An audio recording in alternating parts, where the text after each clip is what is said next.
The South African Communist Party was one of the parties, of course, that was unbanned on that day. And as we say, 30 years ago, former President FW de Klerk announced the unbanning of the ANC, the SACP and the PAC, which subsequently paved the way for the release of Nelson Mandela a few days later, as well as other political prisoners.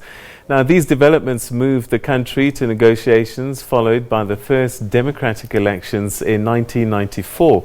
Now, to discuss this, we are now joined by SACP Central Committee member Jenny Schreiner. Jenny, thanks very much indeed for joining us. Welcome to the program. Pleasure. Thank you very much. What do you remember of that day when that announcement came? Oh, interestingly, when that announcement came, we were still on trial in Pollsmoor prison. Wow. So it's I'm sure for all South Africans a time in which one reflects back to where each one of us was and the circumstances around it, and the process that it unfolded of analysing what really does that mean, what does it mean for the trajectory of South Africa, and what does it mean obviously for the individual circumstances of people who are in exile, people who are already sentenced in prison, people who were on the run under the state of emergency, for people who'd lost loved ones and still have lost loved ones. We've not been able to recover all of them. So a very profound moment, a turning point in a number of senses, but I think a turning point in which for those of us that had been involved in the revolutionary struggle until then and continued afterwards, fully know that that moment was actually a result of the really, really intense efforts that generations and decades of South Africans had put into saying we will not be comfortable to live in a society that is discriminatory and unequal. Jessa Duarte says that perhaps de Klerk did show some courage, but that courage was forced upon him. Is that a fair way to look at it? I think certainly it does take courage and determination to stand up in front of a party that is not 100% behind you and take that road. But for me, this is not a moment in which suddenly the lights went on and he saw a difference. If you look at what has been happening during the 70s, June 76, a profound moment, the movement of the 76 detachment into exile, the resurgence of a trade union movement in the 70s, the adoption of the 4 pillars of the struggle in 78, ensuring that we took forward armed struggle, that we took forward mass mobilization, we took forward the building of underground structures, and a very, very powerful international movement, not only in terms of international solidarity, in which masses of people in countries were in solidarity with us, but we also used the multilateral fora. All of that is the environment within which he made that announcement. The South African economy was not in a place that anybody who was wanting economic development could be comfortable with. We had a state of emergency across the country. We had people dying. We had spontaneous engagement in a people's war.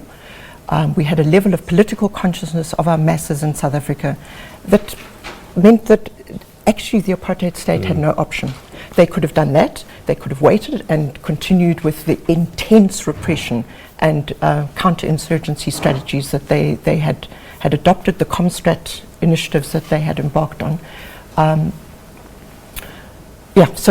For me, no, part of it also, Peter, is history is not made by individual men, individual leaders who stand up at precise moments and make things. History is made by people struggling and by conditions being created and generated. Is it possible that he might have had a Damascus Road moment somewhere along that journey? I don't see it, because I think that if any individual really had a Damascus moment, the commitment to turn around the violence of the apartheid security instruments, to ensure that people who had been involved in massacring people were held accountable, would have been something that was on his agenda. I don't see how you can have a Damascus moment that, oh, apartheid has been killing and disempowering and starving people in South Africa, and you don't actually take those steps to deal with the worst aspect of it, which is the security dimension. So I guess a lot of people will look at the period between 1990 and 94, how many people died and how much violence continued, and say, well, you've taken that step at that point, but the actions that followed don't quite match the message of that day. They don't. The massacres that took place in the early 90s were not unstate-supported massacres. So the role that the apartheid forces played in arming IFP elements and ensuring that they were in support and giving access to the Boy Patong massacre, as an example, those do not resemble a Damascus moment. Certainly not a Damascus moment that impacted on the state. So are you saying that the Nobel Peace Prize Committee was wrong?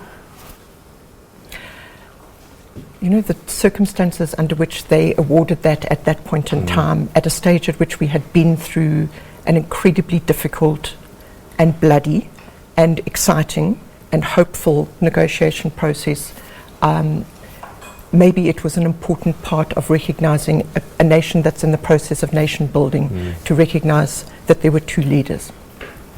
But to say that that was a Damascus moment, no, it can't be. So the announcement happened, and what do you think then really got us over the line after that announcement? Well, the negotiations process, which was, as we all know, an extremely fraught process. It's not as if that announcement on the 2nd of February meant we all sat down around a table and said, okay, well, let's draw up a constitution. The constitutional process starts a full 4 years later after the elections. Those elections very nearly didn't happen. The assassination of Comrade Chris Hani put this country into a situation in which we very nearly did not complete that negotiation process, and it's to the caliber of the leadership that we had in the ANC and the alliance at that stage that they were able to rally us as a people to say we actually don't want to go back to a bloodbath. We need to get over that hurdle. And then just before you go, we heard de Klerk say South African Communist Party, ANC Youth League worked together to get rid of Thabo Mbeki. Quick comment? You know, for me, it's a fundamentally important part of the South African Communist Party. We are an independent party while we are within the alliance. We will not, and we should not, at any stage when we see things that are going in a direction that we do not think is in the interests of the majority of South Africans, and in particular the working class of South Africa, keep quiet. I think it's very interesting that if you look at the rest of the 2nd of February speech, the unbanning is but one part of it. It's the end part of it. But he also talks about the changes in the economy. And he talks about the privatization processes. He talks about the fiscal controls, elements of a financial and monetary policy that one then sees being cascaded through into the administration. One looks at the difficulties that we had as a Communist Party around the gear policy and that we still have around neoliberal policy. So neoliberal policy, economic policy, is not something that is embedded in the history of our liberation movement. So when we find neoliberalism being raised as the route to take South Africa forward, we will, and we have to, as the Communist Party, along with our allies in COSATU, ensure that that voice is heard. I think that he's disingenuous because he stops with the removal of Thabo Mbeki. We were also at the forefront of saying the corruption that has taken place under the Zuma administration is absolutely unacceptable, and we were involved in calling for the resignation and step down of Zuma, and we will continue to put our energy and support into the Zondo Commission and trying to ensure that we really do build a South Africa that is in the interest, as our constitution says, of the majority of South Africans. We're not there yet. We've got Jenny Schreiner, thank you so much. Great talking to you. Thanks so much indeed. My pleasure. All right.